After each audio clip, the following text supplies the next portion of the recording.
friend of the show, been a guest many times, Elizabeth Barcohana, we talked a little bit about the fact that this is boring. Nobody's hiding the fact that this is like the technicalities of elections are kind of boring. Yeah.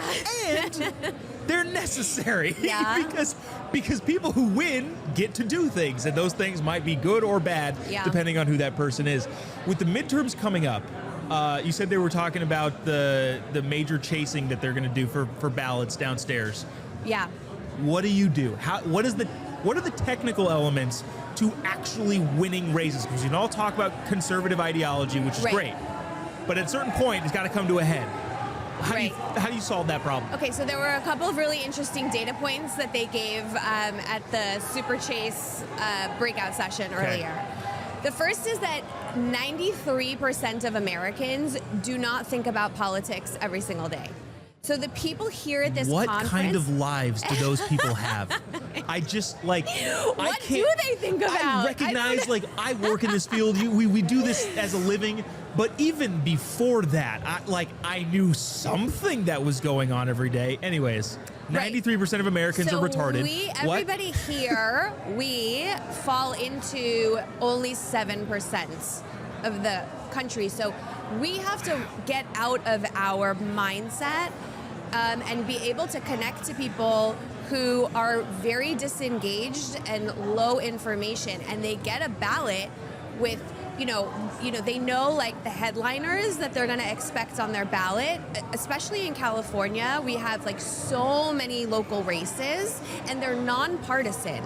So there's no indicator to the voter about who they should be voting for. Yeah. So they go for what the description is, or like what that person's job has been, and they kind of guess. And it's very overwhelming to them. Like, they get it, they don't know what they're looking at, and then it's overwhelming, and then they just put it aside.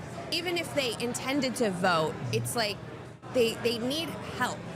So what they were talking about is a process for identifying low propensity Republicans or independents who tend to vote Republicans. Yeah. And we have this data in California as well. So this analysis can be done, and there are people who have done it.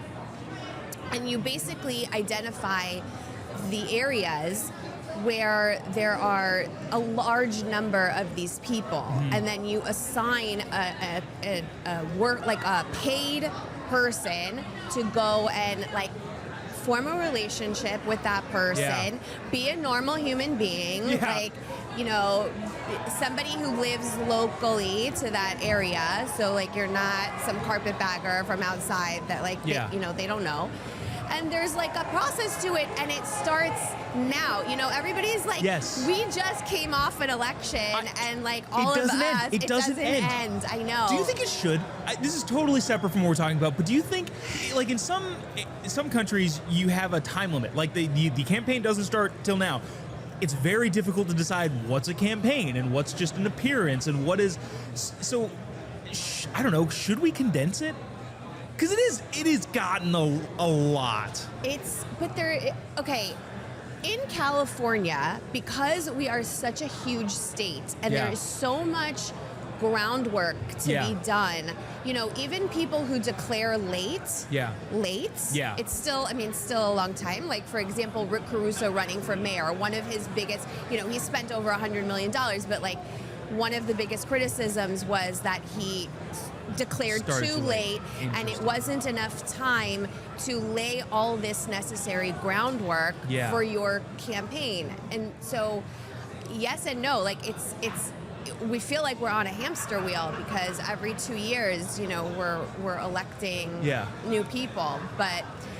I don't know what the solution is, because, like I said, you have to cover so much ground in a big state like California. That depresses me, but it's also, you're probably correct. It's just, I don't know.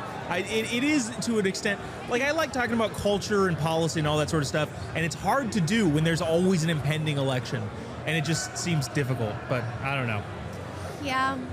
Okay, so the main kind of crux of SAS 2025 has been at least in my, I mean, there's a bunch of different nuances and different particulars, but how do you not lose the groundswell of young voters? So, like, you're on the Central Committee for the LA GOP. Yeah. What is your plan of attack to get those kids who are out there that are wearing MAGA hats around, and they're not many, but how do you get them to continue to stay engaged and stay involved? Well, I think that's where Turning Point has, really figured out that magic sauce. Yeah. Because every single Republican event I go to in LA, the average age is 70 years old. Wow, that's very young. Those are spry chickens. I'm the youngest person in the room a lot of times, and I'm not that young. So I think that an organization like this and really growing it, and the people that they bring that is attracting the younger age demographic, and like when Charlie goes to universities and people are swarming him, even at USC, like he came to Southern California and the crowds there were like, people were shocked. Yeah. So to continue doing that is really important, and like also looking at what the Democrats do, because they figured this out well, but the younger demographic turnout traditionally is very low, like still, especially in California. So like most of our voters are like senior citizens, especially in the early vote, and they all lean Democrat, obviously. So kind of focusing on the youth vote, but then also the turnout mechanics is really important. Yeah. And then when they go to school, re-registering them at the school that they're attending. A lot of kids from California, like they go to Michigan or they end up in swing states for universities, and so they re-register out there, like in Arizona. They, but then doing that the reverse for the kids who come to California and registering them there to kind of balance out the infrastructure that the Democrats have figured out in these universities. Yeah. Shifting entirely, the Palisades fires, among many other problems in LA, it took them 6 months to get one home permit. Right? That is the kind of bureaucratic nonsense that we're dealing with. We used to build buildings and bridges in months. Yeah. It took 6 months just to get the permit, not the funding, not to do the foundation, not to put up, the framing of the house, the permit. Yeah.